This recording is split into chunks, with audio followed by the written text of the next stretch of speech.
Бюст поступил в нашу мастерскую в разрушенном состоянии. Часть бюста с лицевой стороны от шеи до основания была отколота. Отсутствовали фрагменты тыльной части головы, фрагмент левого уха, фрагмент левого плеча. Поверхность бюста была покрыта слоем пыли и темными пятнами. И часть авторского покрытия и слой гипса были утрачены. Работа началась с удаления поверхностных загрязнений, но сложность заключалась в том, что местами авторское покрытие разрушилось и начало отслаиваться.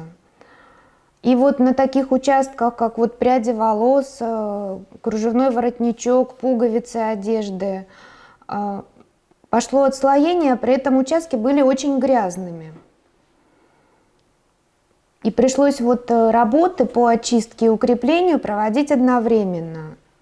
На такие участки сначала наносился укрепляющий клеевой состав, а потом уже аккуратно ватными тампонами с растворителями загрязнения постепенно удалялись. После этого части бюста были склеены между собой специальным реставрационным клеем. А для усиления монтажного шва с тыльной стороны бюста были приклеены такие капроновые сетки. Утраченные фрагменты пришлось лепить из пластилина. В реставрации есть правило. Когда восстанавливаются фрагменты скульптуры, реставраторы должны использовать имеющиеся аналогии. Это могут быть фотографии или изображения этого экспоната, или работы того же автора. К счастью, в Русском музее хранится аналогичный бюст работы того же скульптора. Это и позволило воссоздать фрагменты головы и левого уха в пластилине.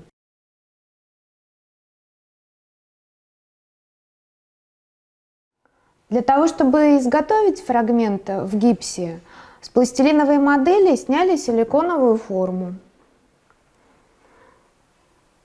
Сам процесс изготовления фрагмента выглядит таким образом. В форму заливается гипс.